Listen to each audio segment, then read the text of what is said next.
Welcome to Wealth Coffee Chats, folks, for your daily live updates. Get the most out of today's episode by participating in the chat. Make sure you ask some questions, be part of the conversation, have a bit of fun, grab a coffee or a tea, take some notes, and get ready to start your day, folks. Quick few housekeeping rules, though. No spamming, no advertising or self-promotion in the chat. That's not on. Be kind and respectful to everyone when participating. And most of all, have a good time. Real estate investing can be your biggest asset. It also can be your most expensive asset when it comes to getting it right or getting it wrong, folks.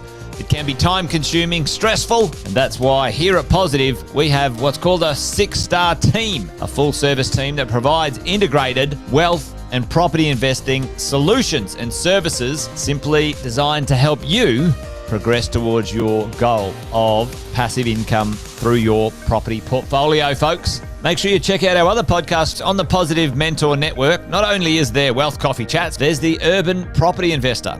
Drops every Wednesday with straight talking investing strategies and lessons with Sam Saggers. Property Investor Tales. This is where our clients, you guys, share real life stories from property investing, hosted by some of our advisors and strategists. And that's done every fortnight, dropping every Monday. Wealth, Wine and Wisdom, folks, that debriefs the week that was in the world of finance and property, hosted by yours truly, Jason Witten and Andy Fenton on Fridays. Hey, good morning, folks.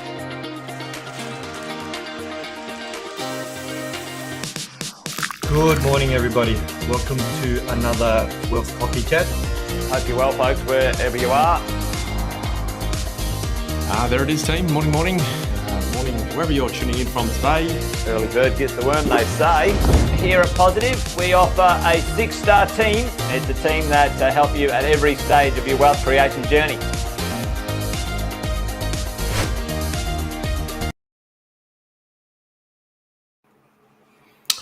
Good morning, everybody. What's a mortgage broker's favorite type of car? A loaner. Welcome, everybody, to another edition of Wealth Coffee Chat, our Finance Friday edition. I wanted to thank both Sarah and Damien for stepping in last week and giving us a wonderful update on how we can get started with our mortgage loan journey. Morning, Courtney. Sadly, this week we didn't get another rate cut. So that's obviously some sad news for mortgage owners. However, with everything that's going on with Trump in the US, there's been news that there is potentially more rate cuts than originally anticipated throughout the year, with all the tariffs that Trump are introducing. So that could be good news for our for mortgage holders in Australia. Good evening, Kevin. Thanks for joining. In other news, the coalition are actually looking to reduce the servicing buffer from 3% to 2.5%. Now, that actually doesn't sound like a lot, but it actually makes a huge difference. Now, what is the actual servicing buffer? The servicing buffer is where lenders are increasing the interest rate that they're using to determine whether you can afford the loan. And APRA, a few years ago, stepped in and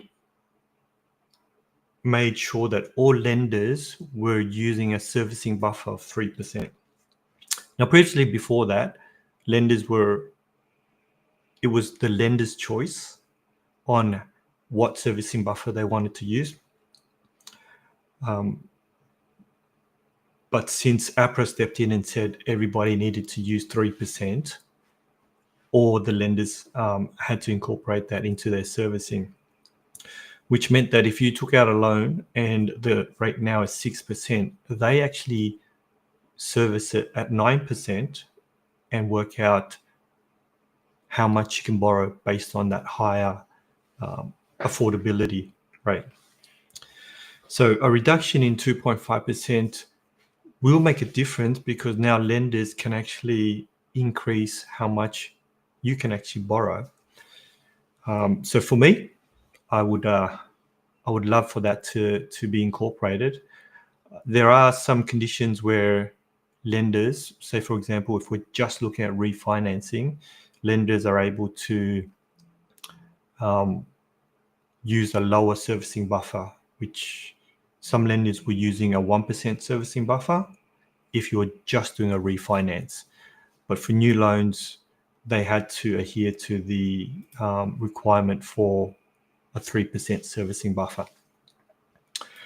Now, yesterday I had the opportunity to sit in our Exit Plans family office. Now, the family office, I've spoken a few worth coffee chats before. It's where your group of professionals, your accountants, your financial planners, and your mortgage brokers can sit down and go through any questions and review the goals that you have. We have one within our exit plan, and it's a shared family office. So there were a few people on yesterday, and there was a question in regards to offset accounts and how to use money in your offset account to trigger debt recycling. Morning, Caroline. Morning, Jeff. Thanks for joining. So I actually wanted to run through this this morning because I think it creates an opportunity to actually look at how much funds you have in your offset account and how you're able to use that and change your home loan from a home loan to an investment loan. So I hope everybody can see this. Let me know if you can't. Now let's start with your current home loan of 500,000. Right, and over here is your offset account. And let's just say you have another 500 over here. Now the question yesterday was that if you've got 500,000 in here and you take out 100,000 to purchase an investment,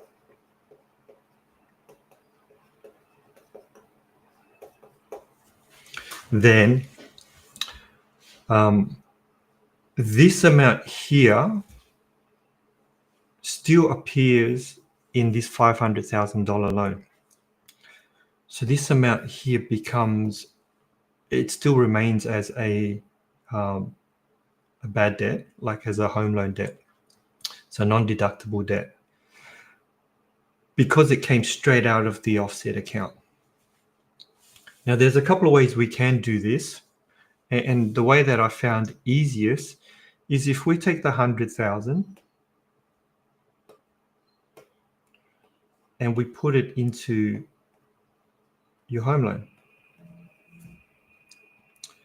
Now, once it's in your home loan, you can then take it out and use it for investment.